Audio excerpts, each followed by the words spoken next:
আসসালামু আলাইকুম রহমতুল্লাহি বরকাতুহু। আজকে পবিত্র জুমাবারের পাশাপাশি আজকে হচ্ছে লাইলাতুল বরাত। আজকে এই লাইলাতুল বরাত এটি এমন একটা দিন, আজকের এই দিনের মধ্যে হচ্ছে আমাদের সকল মুসলিম উম্মার জন্য ভাগ্য নির্ধারণের একটা দিন। আজকে আমরা নামাজ পড়ব, নামাজের পাশাপাশি আজকে নফল ইবাদত বেশি বেশি করব, কারণ আজকের এই দিনের মধ্যে হচ্ছে ভাগ্য নির্ধারণের একটা দিন। আমরা আগামী 1 বছর পর্যন্ত আমরা কি করব না কি করব সবকিছু উপরওয়ালা আজকের মধ্যে সবার আমলনামার মধ্যে এই বন্টন করে দিবেন। সুতরাং আজকে আমরা সবাই বেশি বেশি নফল ইবাদত করব। নফল ইবাদতের পাশাপাশি আমরা সবাই তাসবিহ তাহলিল এবং দুরূদ শরীফ পাঠ করব।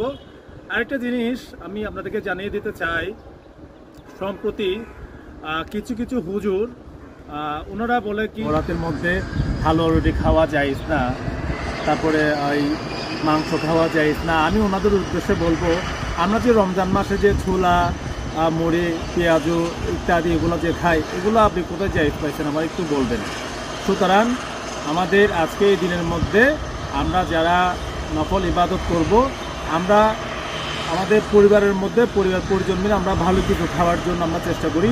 যে হুজুরগুলা আপনাদেরকে বলেন যে হালুয়া রুটি খাওয়া যাবে না, এগুলো আসলে জায়েজ নাই, আমি ওনাদের উদ্দেশ্যে বলবো যে রমজান মাসে যে আমরা হালুয়া রুটি খান, এটা কি আসলে জায়েজ কি না, এটা আপনি আমাদেরকে বলবেন। আমরা যারা মুসলমান আছি আমাদের মধ্যে আপনারা বিভ্রান্তি না ছড়িয়ে আমাদেরকে আপনারা ইসলামের সঠিক পথ দেখান, আমরা যেন ওই পথে ইসলামের জন্য এবং ইসলামের দিনের খেদমতের জন্য কাজ করতে পারি।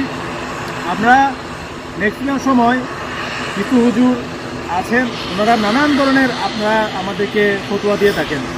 আসলে ফতোয়া যে আমাদেরকে দেন, আমরা এক এক হুজুরের এক এক বয়ান শুনি, আমরা কোন হুজুরের বয়ানগুলো শুনবো আমরা সুস্পষ্ট আমাদেরকে দিবেন।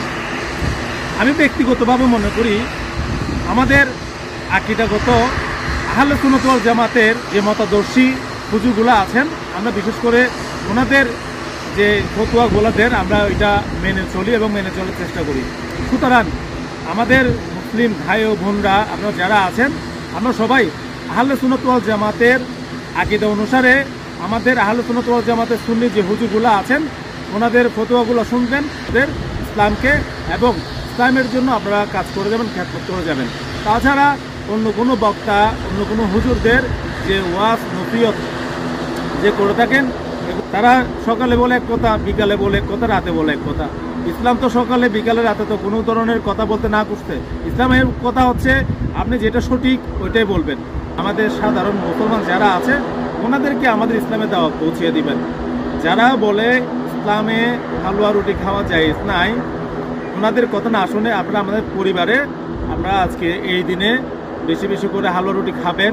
আজকে এই মহামান্বিত দিন, এই দিনের মধ্যে আপনারা বাসার মধ্যে মুরগির মাংস গরুর মাংস এগুলো রান্না করে পরিবারের সবাই মিলে আপনারা খাবেন। এবং আজকের এই দিনটা অনেক বড় একটা দিন, বিশেষ করে আমরা যারা আছি আজকে এই দিনের মধ্যে সকল ধরনের ভেদাভেদ ভুলে গিয়ে আমরা যেন ইসলামের জন্য, আমরা আমাদের পরিবারের জন্য, আমাদের যে আত্মীয় স্বজনগুলো আছেন যারা কবরবাসী হয়েছেন এবং যারা দুনিয়াতে অসুস্থ অবস্থায় আছেন, ওনাদের জন্য মহান আল্লাহ তাআলার দরবারে আজকে আমরা দুই হাত তোলা আমরা ফরিয়াদ করব। আমাদের মুসলমান ভাই বোন আত্মীয় স্বজন পাড়া প্রতিবেশী যারা আছেন ওনাদের সকল ধরনের মনের আশা যেন আল্লাহ তাআলা কবুল করেন এবং ওনাদের শরীরের মধ্যে যত ধরনের রোগ ব্যাধি আছেন ওই রোগ ব্যাধিগুলো যেন আল্লাহ তাআলা সেবা দান করেন। সেই সাথে আমরা আজকে এই দিনের মধ্যে আমাদের মুসলমান পরিবারের ভাই বোনদের জন্য আজকে বড় একটা দিন। অনেক মৌলানারা অনেক ধরনের যুক্তি দিবেন, আমরা এসব কথা না শুনে যে যত বেশি পারেন তত বেশি আপনারা নফল ইবাদত করবেন, কোরআন শরীফ পড়বেন, তাসবিহ তাহলিল আদায় করবেন, ওর জন্য দোয়া করবেন। সমগ্র বিশ্বের মধ্যে আমার মুসলমান ভাই এবং বোনেরা যেভাবে নির্যাতিত হচ্ছে, যেভাবে নিপীড়ন হচ্ছে, ওনাদের জন্য দোয়া করবেন এবং সমগ্র জাতির জন্য কল্যাণের জন্য আমরা দোয়া করবেন। আসসালামু আলাইকুম ওয়া রাহমাতুল্লাহি ওয়া বারাকাতুহু।